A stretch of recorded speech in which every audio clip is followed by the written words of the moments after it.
Because all this is really like people don't know the legalities.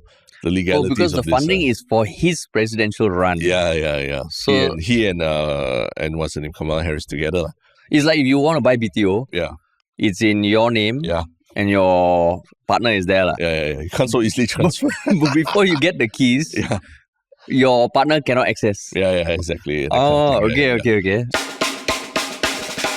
What's up, everybody? Welcome to another episode of Yala, your thrice weekly podcast where we talk about the hottest news with a touch of what, Terrence? Good old humor. Good old humor, man. Yeah. First episode of the week. How was your weekend, man?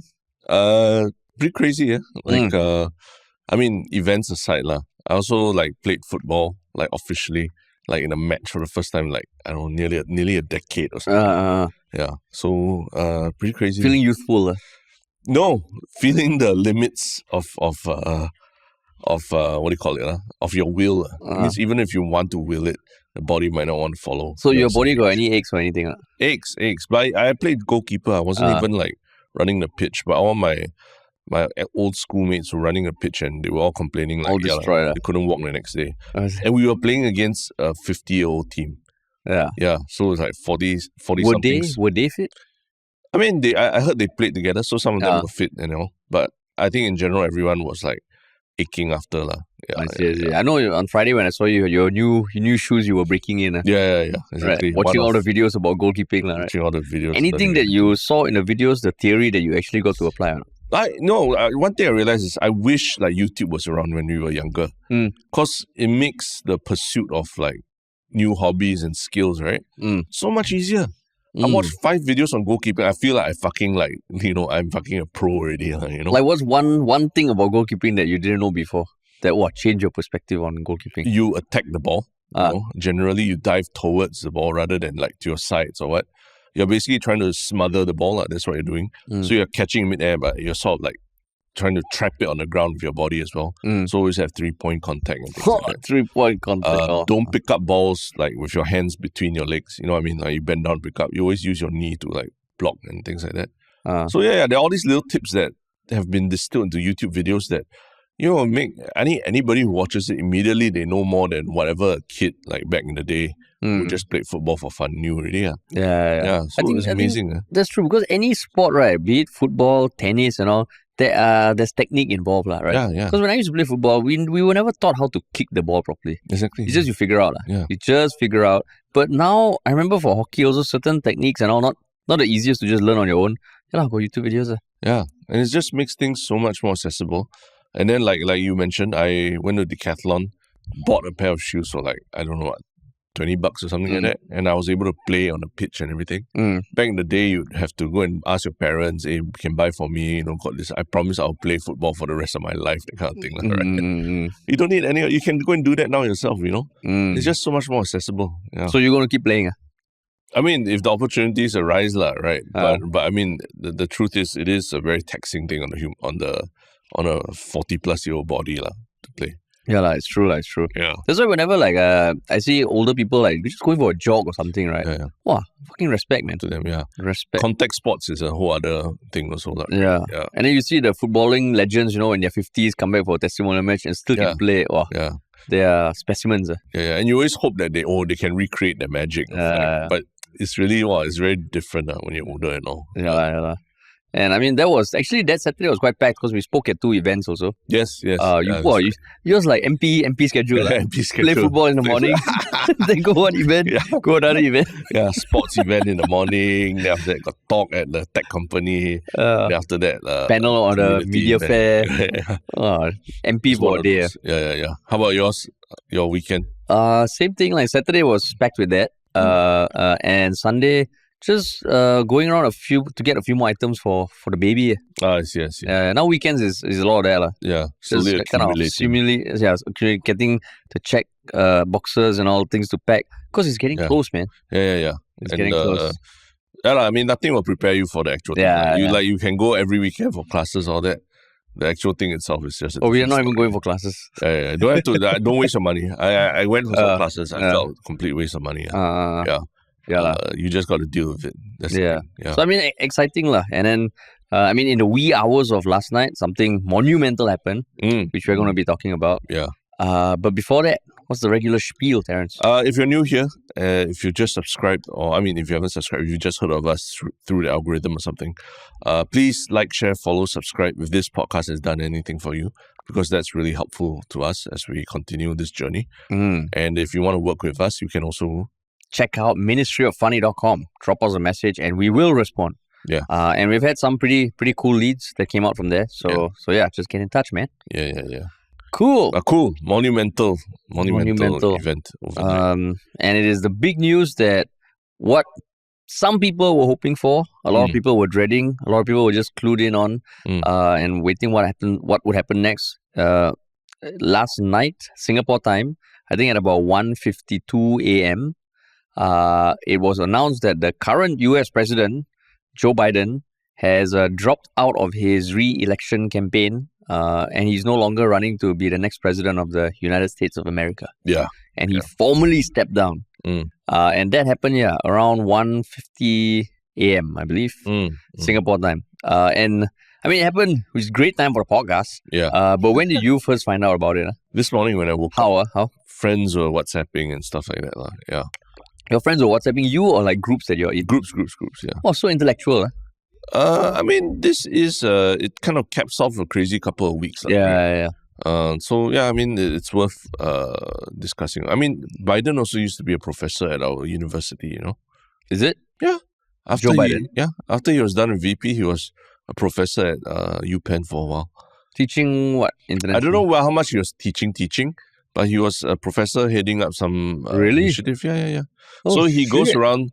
The story of why he came back to run for president was, I was a professor at Penn and I was just doing things. And then when he saw that, shit was hitting the fan of Trump and everything. Then he came back. He decided to come back. Oh, I thought he was in the civil service for like 50 years because that's his political career length. That's what he's known for, right? Yeah, senator. Yeah. But like our MPs. Or you can be a professor. Yeah, you can have a day job, right? It's true. It's true. Well, not bad. So both the presidential candidates, or at least up till Saturday, had some time at our alma mater. Yeah. Spiritually linked to us. Spiritually linked to Yalabat, yes. To Yalabat. I found out when I just was looking at X. Because there's a trending tab for all the hashtags, and it's actually very useful for looking up the latest news. Okay. Across news, politics, across sports, politics, entertainment. So I saw it there. At first, I thought it was one of those just speculative thing. Then when you read the statement, you see it from the official account, then oh shit, this is another big twist in the whole thing that is the presidential elections. Yeah. Because word on the street was that even the night before, his staffers were still working under the assumption that he's not backing out the race. Yeah. But at the same time, I think there were a few, of course, we've all heard calls for him to step down, be it from politicians to even people like George Clooney, who at first I was like, what the hell is he making his voice heard? But he's a big donor to Biden's campaign, right? Yeah. The Obamas have kind of nudged him towards that. Apparently, the Clintons have been kind of on the same page as Biden in terms of staying on. Yeah. But over the weekend, I think there were a bunch of polls that showed that his ratings were continuing to decline. Yeah. And I think what led up to it was a bunch of donors themselves came forward and said that they're not going to we're on a losing path and they're going to cut funding and whatnot. Yeah. Money talks. Yeah, plus Biden is now he got COVID, right? He got COVID, yeah. Fucking shit time for him, man. Got COVID and then have to step down. Yeah. But yeah, so what was running through your head when you saw the news or the headlines? In anticipation of this, I already had been watching some videos about what commentators were saying about Kamala Harris. And the speculation was, initially it was a complete, there's no way Kamala Harris would take over the ticket, right? The presidential ticket, meaning that she would run for the Democratic Party. But I think slowly, as the events of the last couple of weeks unfolded, and they realized what they were dealing with, I think slowly they started, people within the Democratic Party started inching towards Kamala Harris, for various reasons. So the thing is that Kamala Harris actually has, in the mainstream, seems to have flown under the radar a bit the last 4 years, you know. So there's people who are coming out to start critically examining her record a bit more. And I think also trying to point out certain deficiencies that she has. So yeah, all that is coming to the forefront. I think over the next 4 months, if she gets if she becomes the nominee for the Democratic Party, we'll see a lot more discussions of that. Yeah. So I mean, on that note, right, when you say nominee of the Democratic Party, just to give the listeners about what that actually means, Yeah. So basically, Trump had this rally like a week ago plus. The Republican National Congress, the RNC, right? Yeah. So that was the Republican event where basically he was kind of granted or he accepted the nomination to run as their presidential candidate. And it had like thousands of delegates. He gave like an hour-long speech. People like Hulk Hogan and Dana White were present, amongst many others. Yeah. And that was the formal acceptance to be their presidential candidate. So the Democratic Party also has something similar. And it's going to be happening starting August 19th in Chicago. Yeah. So this process is essentially to say, okay, this is what the Democratic Party or who the Democratic Party wants to be our presidential candidate. It was always pointing towards Biden. Yeah. And I think of the 4,000 plus delegates who are the people who have become or campaigned to become delegates so that they can vote for who they are going to put as the presidential candidate. Yeah. I think 99% support Biden. Or they pledged to support Biden. Yeah. So just now when you were saying whether the Democratic Party chooses Kamala Harris, between now and August 19, basically she needs to win the hearts of the delegates and get them to vote her in as the presidential candidate choice for the Democratic Party. Yeah. So I think there'll be 4,000 people who will vote and the majority would be the chosen one. Yeah, correct. So it sounds insane given that it's like less than a month away. And like what you said, like even to the layperson, like not really sure what Kamala Harris has been done, has been doing. I think she's gotten a lot of flack for a bunch of things, primarily like pointed out by Trump. But apart from that, not really known about her policies, or her perspectives or her philosophies. So she's gonna have to capture a bunch of shit, and that's also not ruling out other people from throwing themselves into the mix. Yeah. Right. But there are some benefits about her that she will enjoy compared to other candidates. What have you so from what I understand, first, one of the biggest things is access to funding. I think at the time when Biden stepped down, his presidential campaign account has like 100 million. 90 over million. Yeah. 90 plus to 100 million. And if Kamala Harris accepts to be the candidate, she can access that because she's already part of the Biden-Harris duo. Yeah, but it's still a gray area actually. Oh, is it? Because this is also unprecedented. So some people are saying maybe what needs to happen is Joe Biden needs to accept the nomination first and then transfer it to because all this is really like people don't know the legalities because the funding is for his presidential run. Yeah. So he and what's the name, Kamala Harris together. It's like if you want to buy BTO. Yeah. It's in your name, and your partner is there. Yeah. You can't so easily transfer. But before you get the keys, your partner cannot access. Yeah, exactly. Okay. So it's still a bit of a grey area, but it seems like the most logically expedient option. Okay. And those, what else have you heard? About why she would make her what are the benefits she gets compared to someone else just coming in and presenting themselves? I mean, name recognition is the truth, because at the end of the day, the name recognition, a lot of these polls that you're seeing and all that, they just boil down to have they even heard of this person before? Because there are a lot of people who also don't care about politics, right? So the fact that she's been vice president under Biden and that every one of his team are now coming out to endorse her. Endorse her. They're going to coming out to endorse her. So she has at least a bit more, in theory, name recognition, right? Or even though you might not know what she does, right? Which also might be a disadvantage, right? Because if people are not in favor of Joe Biden's policies, they might assume that if Kamala Harris steps up, it's going to be more of the same. Yeah. Exactly. Right. So that one, someone coming in from the outside, there might be some benefit. I know, like, I read something which is purely speculative now that apparently from all the big hitters who have endorsed Joe Biden publicly, some have not, including Nancy Pelosi, and who's the Speaker of the House, I believe, and the Obamas. They've not come out to endorse Kamala Harris. Publicly. And then I think there's some tension or the past tension between Obama and Biden. Of course, it's all can't be confirmed, but there's some talk that maybe Michelle Obama might enter the race. Yeah. Because the question is, if Kamala Harris runs, who's going to be her VP pick? All that, right? Yeah. But that said, I mean, Kamala Harris has the minority, not necessarily the support, but she has the minority card, right? Yeah, basically. minority card. She's of Black and Asian American origin. Yeah. So and she's a woman also. A woman is obviously. Yeah. I'm so gender blind to gender, is it? Shut up. I didn't even see that.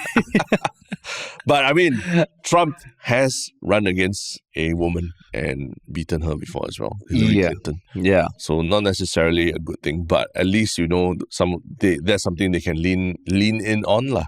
Right? Yeah. Pardon the pun. Yeah. I mean, like, even if you look at it, which other candidate could actually on paper pose a threat to Trump, lah? Because there's one thing about name recognition, but I mean, people also vote because of emotions and maybe what they see. And here's Trump, an old white man. Age, right? Kamala Harris is only 59. Yeah. Which sounds like, towards the end of the career, but no, man, in the presidential... She's a spring chicken, Fucking spring chicken. Yeah, like 20 plus years younger. Yeah. But Trump's VP running mate, JD Vance, is only 39. 39, yeah. Yeah, which is damn young. Yeah. So I mean, like, then I was thinking, has this ever happened before? And it has happened once, where a sitting president withdrew from the race. Yeah. It was President Lyndon Johnson, who was a Democrat. Yeah. And in 1968, he decided to reject his party's nomination for a second term. And the reason was because it was the time of the Vietnam War. Yeah. But he pulled out in March. And the timeline generally is still the same. The elections happened in November. Yeah. So there was time. The person who replaced him, who was his VP, actually lost to Richard Nixon that year. Yeah. So that one also, I think, I mean, there was a lot of civil protests that were happening. So you can almost like understand. Whereas this one, it felt like, because I've also seen some people, especially people like Ben Shapiro, say that if Biden thinks he's not fit to run for the next presidency, why is he still carrying on as president for the rest of his term? Yeah. Which to me sounds like a ridiculous statement. Because this is about the next election. So, I mean, it's clear that he is clearly favoring Trump and against Biden. But at the same time, if someone is not able to even campaign and, win the hearts and minds of voters and things like that, that's a big part of the job of a president also, right? To be able to convince people of policies of your government and things. Yeah. So if you are not able to devote yourself to a campaign which involves going around the country talking to people, can you be assured that you'll be devoted? You can devote the same kind of energy that is required to, go around and talk about policies and things like that. But isn't it just like one less thing to do? Because if he has to run the country as president and campaign, that's a lot. And like, there are many people who would be okay working with for another week. You ask me another year, right? I'm like, fuck the shit, Yeah. So I think, like, if he wants to see out the rest of his term, but not run for a presidential election, feels a bit, I mean, to me, it's not a big issue that he still thinks he can be president for the next 3 months. For you? But you just said 1 year, fuck this shit. I mean, this is asking him to stay on for another 6-7 months. No, but I mean, by the time the election happens, there's things in place already. There's handover happening. By January, Yeah, by January. So there's 6-7 months. No, it's about 5 months. No, it's July. Okay, but that half a year. That a year thing was just an arbitrary. Okay, 10 years. Okay, 10 years. Okay, 10 If years. it's a few months versus 4 more years, it's very different. But I think now they're just trying to shoot bullets. Correct. Wrong analogy. Yeah. Just kick up, shit on Biden in any way they can. But you have to see the trajectory. Right? You can't say that, he's done 4 years and generally it's been okay. Then, let him finish up another 6 months, whatever. Because the trajectory is that even if you watch his State of the Union address like 3-4 months ago versus his debate performance just a couple of weeks back, it's big drop. There's a big difference. And you know how these things work, like cognitive decline, it can accelerate as you get older, right? So I think I'm not saying that that's the case, but I wouldn't outright say that it's stupid to say that he cannot consider stepping down. If he feels he's not capable of the job. You just said that's it, stupid. Yeah, you said what Ben Shapiro's statement is kind of stupid. I didn't say the word. Did I say the word stupid? I think so. Yeah. Well, if you're listening, you can rewind and say no. But you can inform Harish of his cognitive decline. And don't just assume. Don't just assume. But the only reason why I think it might make sense would be for the party to have Kamala Harris come front and center sooner rather than later. So on that front, I can understand. Okay, you already have to catch up so much from now till August and then the eventual elections in November. If you want to give her a head start over Trump, that might be a political strategy. But for Biden to not be seen as unfit to run as president because he's not seeking re-election, I feel it's a bit of a stretch. Because the role of a president, there's so much, right? What we are seeing is in the public eye, yes, but there's so much stuff that's happening behind closed doors. I don't know. And it just feels like, just because he's not choosing to seek re-election doesn't mean he's unfit now. But that's where it goes both ways, right? Yeah. There's so much stuff going on behind closed doors. We don't know. There's a lot of speculation that the movers and shakers of the Democratic Party have already known of his cognitive decline for a while now.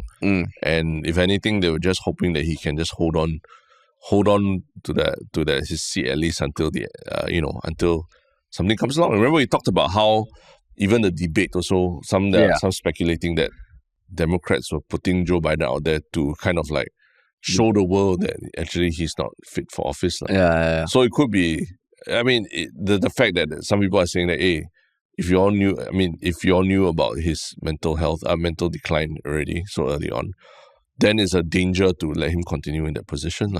But then wouldn't that be like catastrophic for the Democratic Party? Yeah. It would be. So even the people who want to kind of get Joe Biden to step down, it is not in the party's interest to kind of make him step down as the president also, what?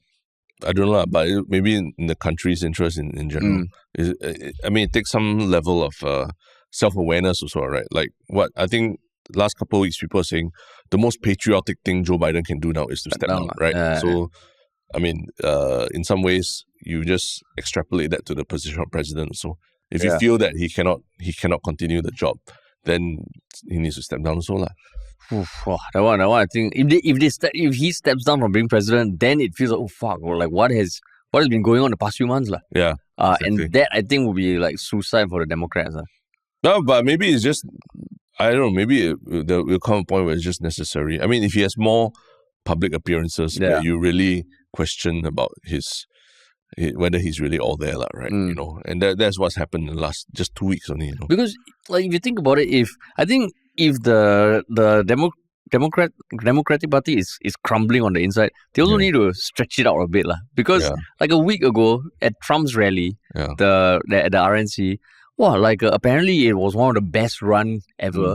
Apparently people were crying and tearing up, and like there were prayers, and it felt like everyone is so united. But even if you look at you skim through the highlights, right, which I did, it's insane. Like people were decked out with outfits with Trump's face all over it. It was insane. Yeah. If you haven't watched it, watch the Hulk Hogan speech. That one really is master stroke. But who is Hulk Hogan? Like, Tristen, do you know who Hulk Hogan is? Oh, you know, okay. Everyone knows Hulk Hogan. I don't know, man. I think half the people listening might not know Hulk Hogan. He was the face of wrestling for maybe 20, 30 years. Yeah. During the 80s, 90s, even 2000s or so, in some way.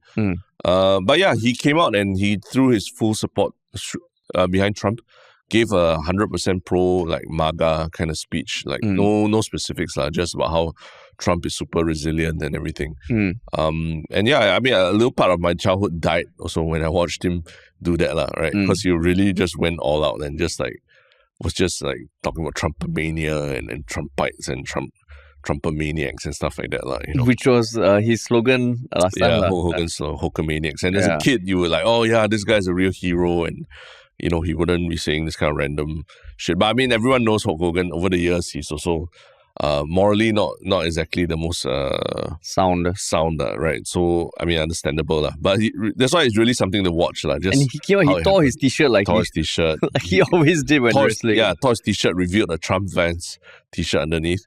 And then he gave a full 15-minute performance as Hulk Hogan. Then he turned and said, "Okay, I'm actually an entertainer named Terry Bollea, and this is why we need to support Trump." You know, so it was really quite a performance.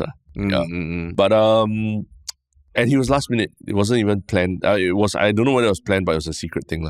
But I mean, when you hear all this, what have you heard about the benefits other than the logistical benefits of getting Kamala in power? How can she play against Trump? I mean, she has a law background, right? I mean, definitely the way she carries herself in interviews or even previous debates, there's more conviction than Joe Biden at this point in time. And I think being a prosecutor or an ex-prosecutor feels like, okay, she has the skills to debate and have that sort of public strong leader type. Policies wise, I assume that a lot of it is similar to Joe Biden. The one thing that she probably can be in a better place to talk about is, the abortion ban, which was something that the critics pointed out Joe Biden did not emphasize enough on during the first debate. About how there's one of those things that you generally there's a lot of women out there who are pro-life, right? And pro-life or what? Pro-choice. Pro-choice. Pro-choice. And it was an easy thing for him to bank on, and yet he didn't. So coming from Kamala Harris, a female herself, feels like, okay, there's a bit more weight behind that. So that's one thing, like anything that you have. I mean, there's I think one of my one Shiok things was Ezra Klein doing an episode of his podcast talking about does Kamala Harris, is she underrated, right? And one of the things he mentions is that people talk about how she doesn't make sense when she's talking, she has all these strange analogies, especially one that's often quoted is she keeps going on about the future doesn't need to be unburdened. The future needs to be unburdened by what has happened before, which I think essentially just means let's dream of a new future, right? But she just keeps using that catchphrase and nobody really understands what the hell she's saying. And a lot of other instances also. And I think from him talking to people who work with her and all, what they found is that when she needs to, do that kind of rousing speech that inspires people, that's not her forte. Her forte is like what you mentioned as a public prosecutor, questioning someone and bring their case to court and things like that. So that hasn't worked well for her as vice president of under Joe Biden, right? Oh, because I think a lot of the gaps I saw was around things like that. Yeah, the way she laughs. She's talking about the vision and stuff, which felt a bit off. Yeah. So they say that a lot of people are saying that, when they hear in speeches, she's like, who the hell is this person? But when you meet her in real life, they really, like her or enjoy working with her and all. So they're saying that now that if she becomes the main focal point of this election, she can bring that public prosecutor aspect of her to really nail down Trump on his felony, his convict. I mean, he's a convicted felon, right? And really bring those to the forefront and make them very clear, right?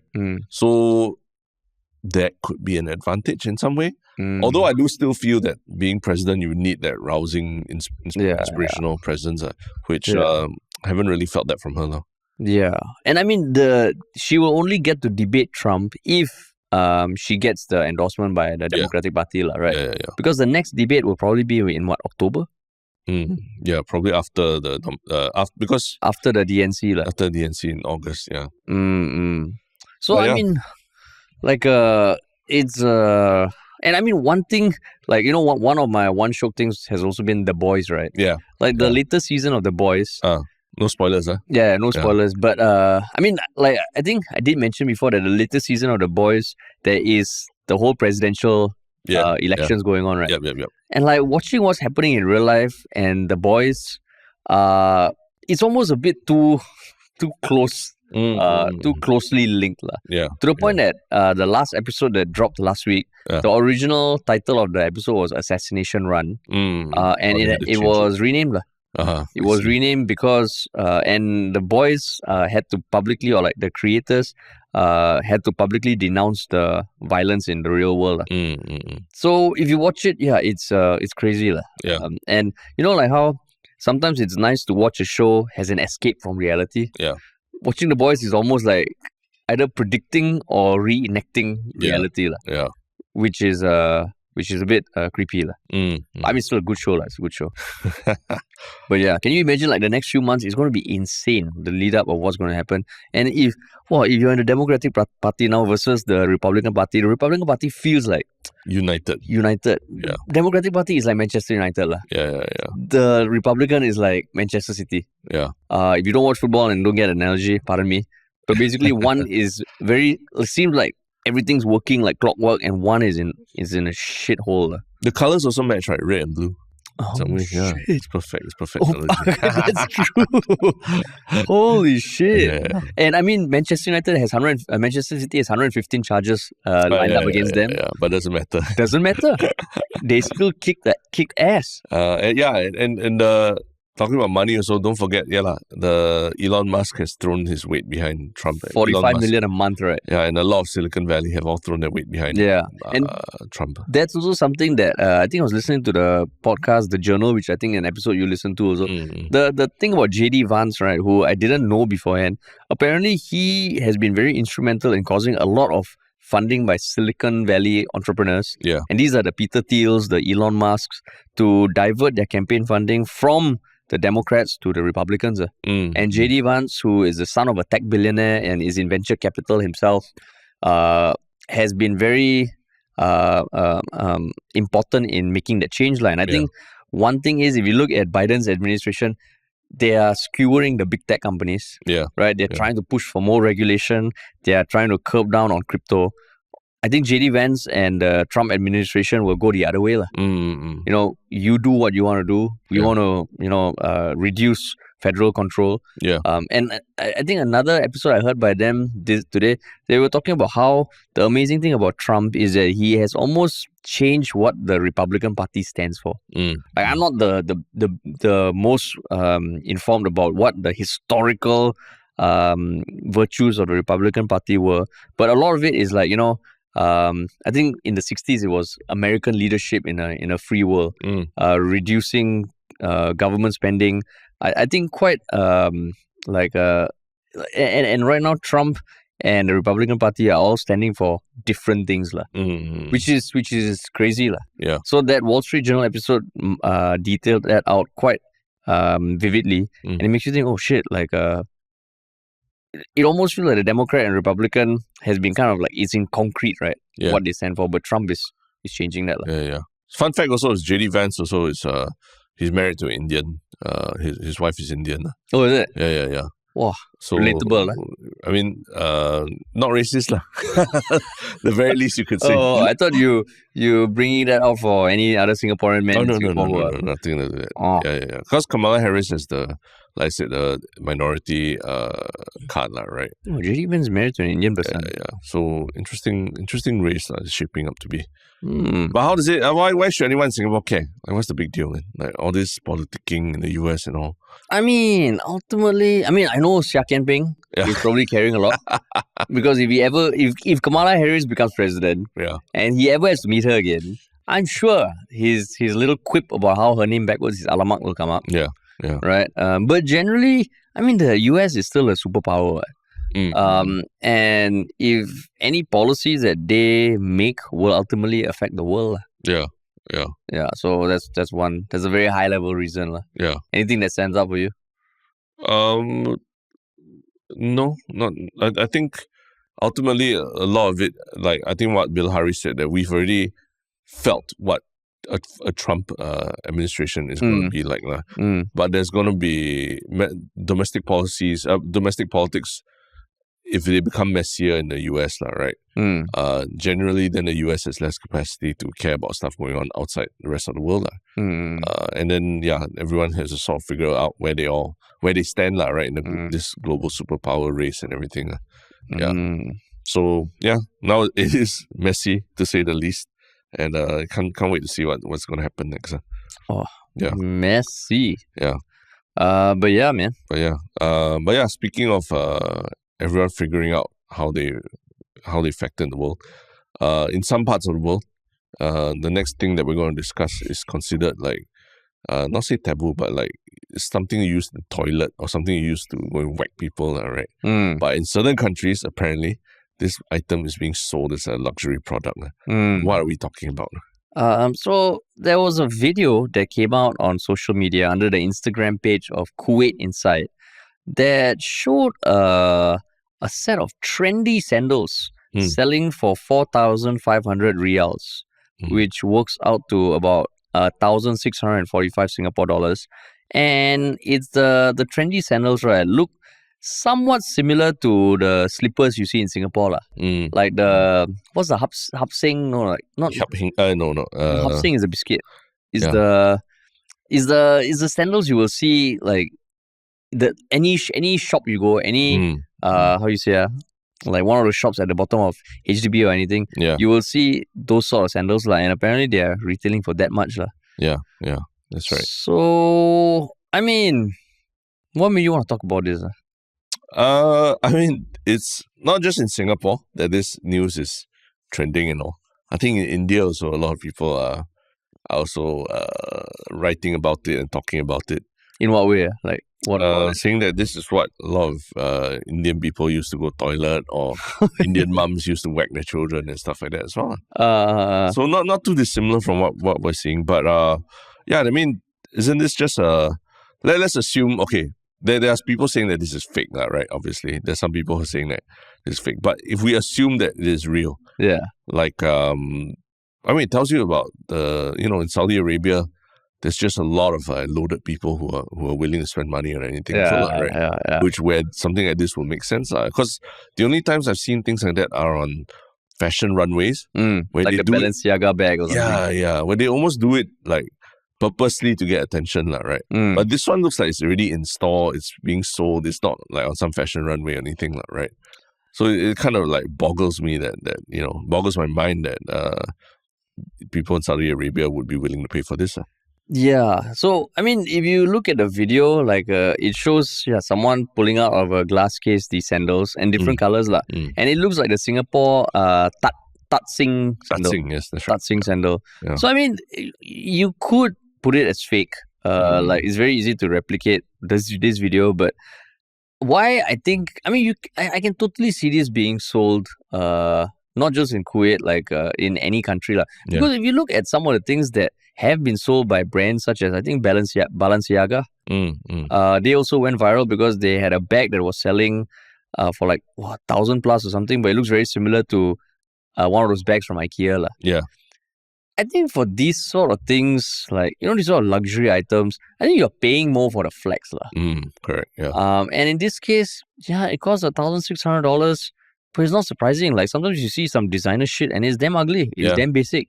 And the fact that this video went viral and that if you buy it, then you can tell people that, oh, check out this video, like, it's a flex, raving about these slippers. It's a real flex to be able to say it. Yeah. One of my favorite stories about this sort of phenomenon was, I think there was, back when the Apple App Store was a bit less regulated, there was this one app that was called the Red Diamond or something. And it was $999. Yeah. And all it did when you bought it was that it would put a red diamond on your homepage as the app icon. It didn't do anything else. Correct. It was banned within a day, but within that day, it was sold 1,000 times. Yeah. So 1,000 people paid $999 for an app that couldn't do anything except put a red diamond on your home screen. And the person who made it made $1 million. Yeah. Once you take away 30% from the Apple Store, 700,000. But after you see that, I think, if you got money to spend, right, you will just buy this kind of like shit lah. Yeah. And it's just how it's marketed. Yeah. That's the most important thing. But do you think it's wrong that, for something to be like what, $2 in Singapore? Nothing wrong. Let's say it's an enterprising Singaporean who went there. Then I would say that it's a stroke of genius to market it like that lah. Ingenious. To down the details down to the salesperson wearing gloves and holding it and doing things like that. That just plays up the idea of it being a luxury product lah, right? And that something only the rich people can understand lah. It's like the Emperor's New Clothes, that whole story lah, right? So yeah, I would say it's genius if they did that and probably paid for like one night in a hotel in Saudi Arabia and all lah. So, but do you think like the world will be better if these sort of things don't exist? Don't exist? Yeah. Will it be better? No, I mean sometimes people need an outlet to spend the money, right? Spend the money. I mean, somebody has to pay the person who made the video and the salesperson and everything also. Yeah. That money needs to go somewhere. You rather it be flowing through the economy than, in somebody's safe in Switzerland or something, right? Yeah, that's true. Yeah. I mean, like, this is also good for money laundering, right? True. Yeah. You open up a shop and you sell this where you buy it for like 50 cents and you sell it for 1,000 plus. You sell 1,000. That's $1.6 million just given a home already. Yeah. So can't criticize it. Can't criticize it. And I mean, I'm just looking at this clip on like the Balenciaga towel skirt, which on his website was selling for 1,250. It was literally just a towel. Yeah. Exactly. With a button. Yeah. And these sort of things will sell. Yeah. But if the person who set this up is literally someone who just decided to kind of pimp up some very simple sandals, genius. Yeah. Genius. Same, yeah. Yeah lah. So you don't want to rid the world of overpriced sandals lah. Just don't buy them, Vote with your dollars. Yeah. Vote with your dollars, man. Vote with your wallet. Yeah. Yeah. But yeah, not. Do you have a pair of those tatsings yourself? No. I hated using them. Oh, you hated them. But like generally slippers like that where you have to cap with your toes, right? I don't like. Yeah. I really don't like those kind of things. I always felt even from young, I always felt these tatsing kind of slippers like it was just too stiff. Yeah. And then my toes like the space between my toes hurt a lot when wearing them. Yeah. I would need to be one of those slip-on kind of slippers. Without the little toe holder thingy. Yeah, even like, do you have Havanas? Havanas, yes I do, yeah. Is it comfortable? No, I wouldn't wear it to walk. So I'm quite surprised when I see people take long walks wearing Havanas or go like shopping with Havanas. Because to me, like, that would kill my back overnight, right? Yeah. Kill your back? I thought kill your toes. Okay, there's no support, firstly. And then, you can't, I feel like, your feet also are very, very awkward position every time you walk in those. I will wear them to the pool or something on the beach, but nothing more. The no support thing, I think over time it can be built up because that's like the minimalist shoes, right? True. And if you walk barefoot, but I think the one thing that is very unnatural is the capping of the toes. Yeah. Because even you go back to when our hunter-gatherer times, I don't think they cap with their toes. Because your toes are meant to splay up to provide support, not meant to like be held together like that. Yeah, so whenever people wear it, and then I hate the sound that, the flip-flop, I hate that. So yeah, I've never owned a Havanas in my life also. But it's a Singaporean man uniform, right? Isn't it? It is. Most Singaporean men, even girls also wear it also. Yeah. I can't stand it. I'm not a fan of it. Yeah. You'll see me wear Birkenstocks, okay, yeah, I will, but not these like kind of slippers with a little toe. But Birkenstocks also some must kiap, what? Some no, but the main, I'm talking about the mainstream style of Birkenstock where it's just a slip-on thing. Oh, I thought their signature one is the one that has that one thing next to the big toe. No, yeah. You're thinking of something else, I think. No, I mean my wife has a pair of Birkenstocks. Yeah, then she's the alternative Birkenstock kind of. Birkenstocks natural their slip-ons are. I mean, Gen. Okay, we need the Gen Z. Do you know Birkenstocks, Tristen? What do they look like? Are they slip-ons or do they use the cap the toes thing? There's a cap. Yeah, sandals. But they got the cap one and they got the sandals one. I don't know which is the flagship one The flagship one is the sandal one. You go ask your wife again tonight. I'm telling you for a fact. All celebrities are seen wearing these Birkenstocks and everything. Yeah, and the Birkenstocks have been around for very long. Okay, I'll give you that. Yeah. But they have sees his wife wearing one pair of sandals and suddenly assumes that that's the whole world. The flagship. I went to the shop with her also. Then I was like, wow, no, I'm happy with my I just have like the slip on the lightest shoes possible. Yeah, but Tatsing, man, Tatsing. But yeah. Cool. Yeah. So what is your one Shiok comment of recent days? Do you have yours? Yeah, it's from the episode where we talked about I think it was about Trump, right? The Trump assassination on Reddit. We had a very someone who was very upset about it. That was on Reddit, right? Yeah. I think my debut one or my debut or whatever. Singaporean here, been following the podcast, blah, blah. Your content's okay, mostly safe. I try to watch or listen to every episode. But the podcast on Donald Trump's assassination attempt left a sour taste. You do know the dude's a convicted felon, pussy grabber, suspected government confidential document hoarder, suspected inciter of an insurrection after not accepting the 2020 election loss, proud purveyor of setting back women's rights 50 years, blah, blah. I mean, okay, then it goes on. You know, there is a very, very long post about the things that Trump has done badly. And basically, he's a cheat, a liar, and basically an idiot, right? Because not once, Harish, did you remind your listeners or even mention it as you were busy fanboying over his supposed gangster stunts just after the assassination and comparing Sleepy Joe's geriatric 80-year-old plus characteristics of being tired. He may win? Really? Have you considered the consequences if he does as a Singaporean?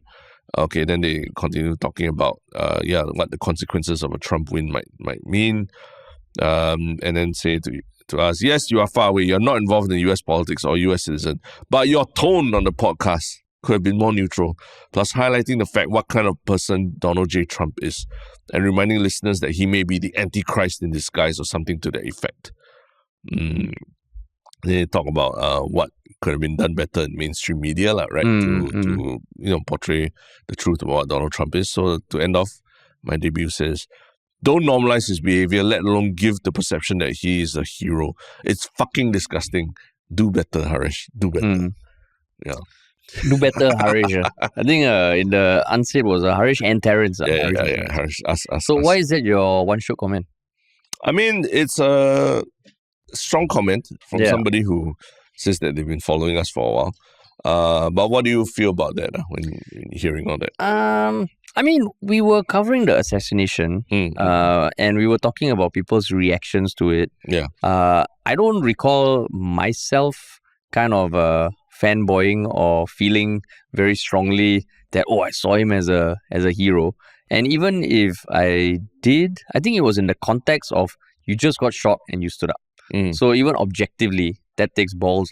But when the comment was like, it felt like the person who left this comment has a big vendetta against Donald J. Trump. Yeah. And the fact that we were speaking just about the assassination attempt and all that didn't sit well because we didn't set the context that he's a horrible person in this person's eyes. Yeah. And I mean, looking at the line, but your tone on the podcast could have been more neutral, asking us to be more neutral, but at the same time to highlight the fact that Donald J. Trump is a horrible person and that he may be the Antichrist in disguise or something to that effect. Yeah.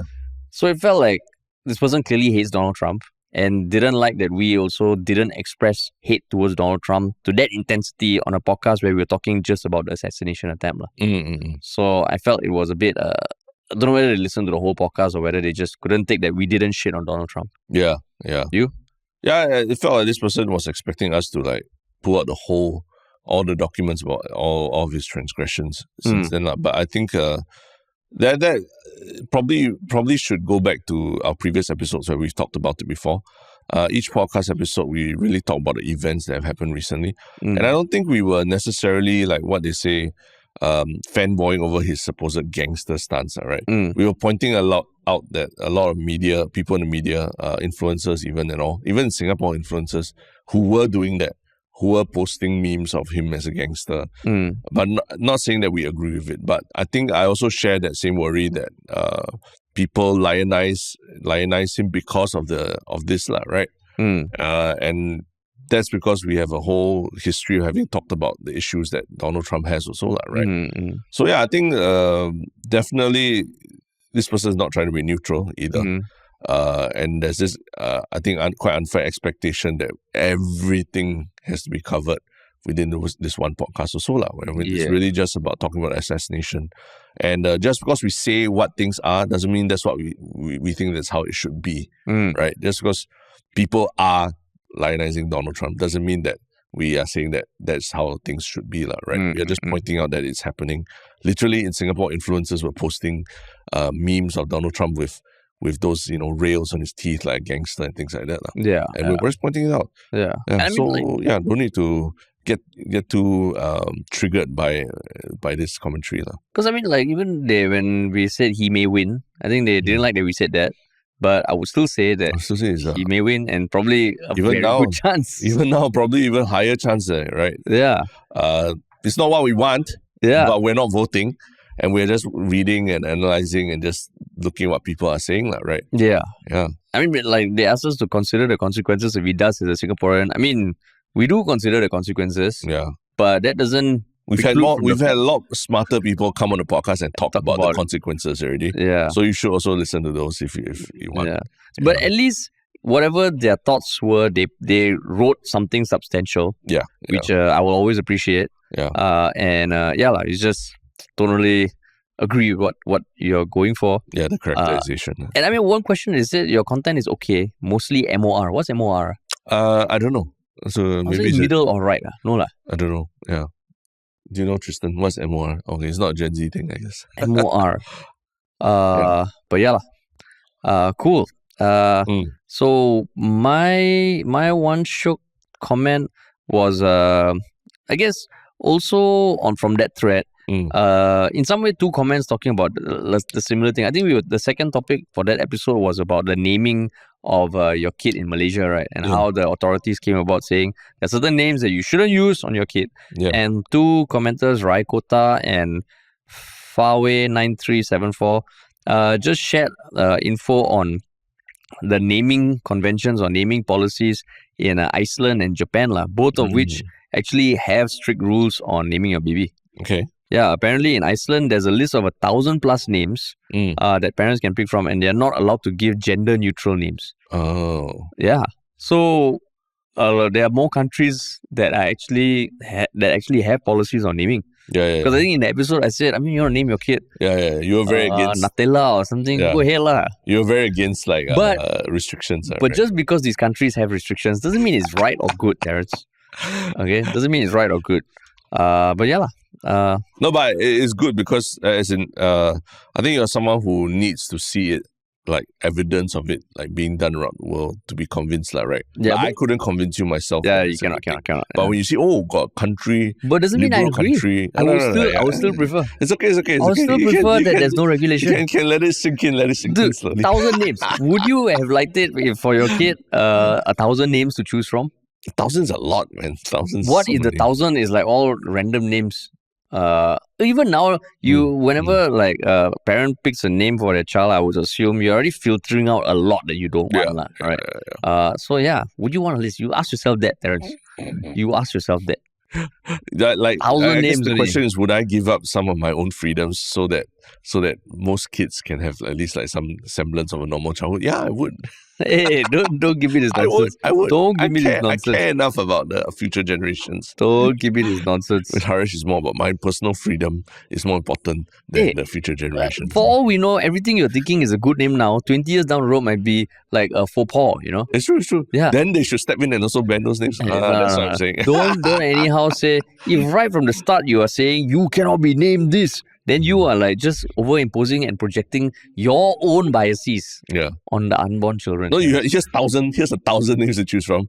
Please don't choose outside of this. But if someone said, okay, your podcast, you can only choose from 1,000 names. I mean, 1,000 is still a lot. Please. Don't give me this nonsense. No. But yeah. Cool. One Shiok Thing. Yes. Let me go first, yeah? Yeah. This weekend, as everyone knows, I just mentioned that I play a lot of football. And so, I don't know if you heard recently, the Singapore's women's team also played a friendly match against Macau. You heard about it, right? Yeah. And the scoreline was ridiculous. It was 9-0. and prodigy wonder kid Danielle Tan, who plays for Borussia Dortmund, the women's team in Germany. She scored a hat trick, right? So I was just very curious, like, what is the level of play that they were playing at? Because, a lot of people women's football, different level. So I actually went to watch the highlights from there. Have you seen the highlights?